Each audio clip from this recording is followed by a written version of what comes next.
A big move for 2020. Democratic Senator Kamala Harris of California just announced her candidacy for president. CNN's Kyung Law joins us now live in Washington with the very latest. Kyung. She just made that announcement on Good Morning America, John, and we are anticipating shortly that she'll be posting a video to her social media accounts. It will officially announce that she is indeed going to be running for president. And in that video, she'll be calling on her supporters, saying that now is the time to fight. That's why I'm running for president of the United States. Senator Kamala Harris announcing her presidential campaign's core principles on Martin Luther King Day. Truth, justice, decency, equality, freedom, democracy. These aren't just words. They're the values we as Americans cherish. And they're all on the line now. I intend to fight for truth and transparency and trust. I intend to fight. California's junior senator is notable both in biography and her 2-year tenure in the Senate. Supporters hail Harris's rapid-fire questioning in the Senate from Supreme Court nominees. Can you think of any laws that give the government the power to make decisions about the male body? I'm not thinking of any right now, Senator.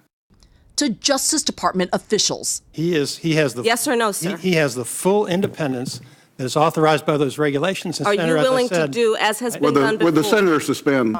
Making more than one of them squirm. I'm not able to be rushed this fast. It makes me nervous. A lot of the work I've done has been inspired. The native of Oakland says she embodies everything California stands for and what the president is against. She is the daughter of immigrants, a father from Jamaica and a mother from southern India, both active in the civil rights era. It was about fighting for justice. It was about fighting to make sure that all people had a say in their future. Harris graduated from Howard University, returning to Oakland to become a prosecutor. As a San Francisco district attorney, Harris crafted innovative programs to reform the criminal justice system at a time when other prosecutors were taking a tough-on-crime approach. And despite political pressure from her own party, she refused to seek the death penalty against the killer of a police officer, sticking to a core campaign pledge and personal belief. Humbled to be chosen to be the next Attorney General of the state of California. But she would defend the death penalty as California's first Black woman Attorney General, still personally opposed, but upholding state law, coming under fire from activists. I now declare you spouses for life. When the Supreme Court allowed marriage equality to stand in California, she officiated the first legal same-sex marriages in 2013. Any day that justice is delayed, I would suggest justice is denied. All part of her pledge to be a progressive prosecutor. It is a false choice to suggest that one is either in favor of the Second Amendment or in favor of reasonable gun safety rules. We can be both. That history is both an asset and an opening for attack.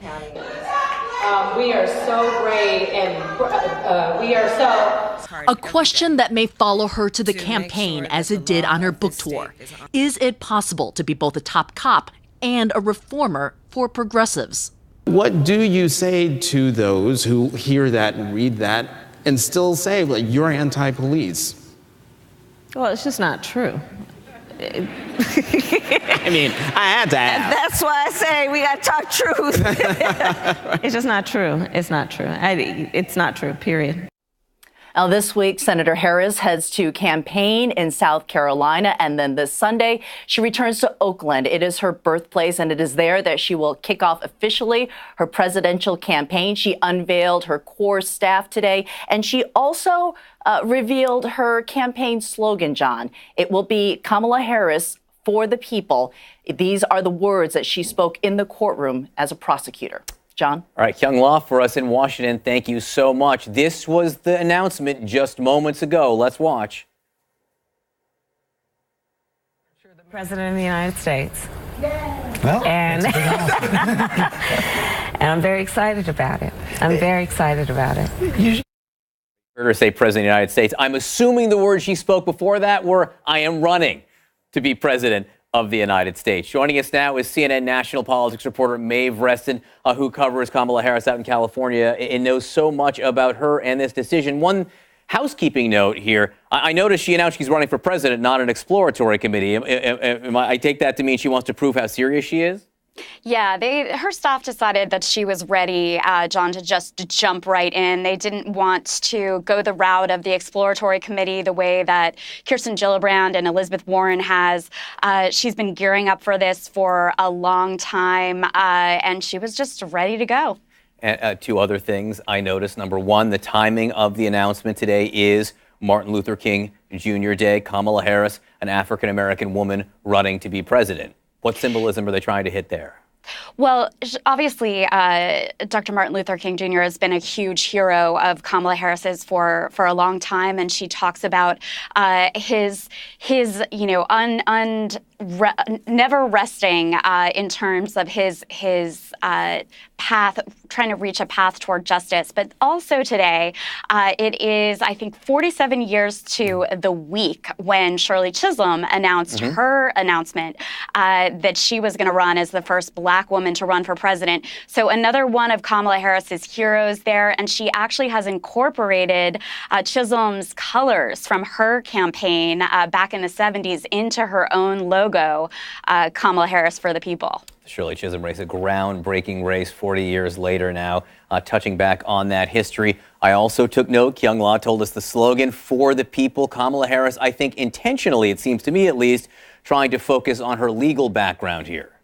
Yeah, absolutely. And of course, her legal background as a prosecutor, then later as DA of San Francisco, and then Attorney General of California, a huge asset for her in this campaign. It is not something that you would expect from an African-American woman to pursue a career as a prosecutor, but also kind of a double-edged sword for her.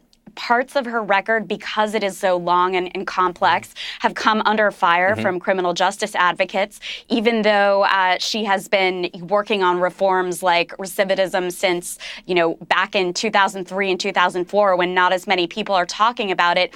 And it's also key to her path going forward. She is going to try to do decently well in Iowa and New Hampshire, but really make a strong launch in South Carolina. And then, John, when you look at the calendar beyond that, you have all of those states in the Southeast where the African-American vote dominates the Democratic primary electorate, Alabama, Louisiana, all of those states. And she hopes to be able to consolidate that African-American vote, start racking up those delegate wins, and get enough momentum to push through to the nomination. Mark your calendar. What today is January 21st, and we just had a discussion about delegates in the Democratic primary. Maeve, I have to let you go, but just biggest of big pictures here. This is really, in some ways, the most major announcement we have seen to date. This shakes up the Democratic race at a very early stage. We knew it was coming, but now that it's there, it's a big deal. It is a big deal. Obviously Kamala Harris has had a series of firsts throughout her career, but she's leaning heavily into this historic moment. She sees the opportunity to galvanize African-American voters and really voters of all races. We saw that in her visits in Iowa last year, and she did foster also this strong connection with women in the Brett Kavanaugh hearings last year. All right, Maeve Reston, thanks so much for being with us this morning. Appreciate it. Thank you.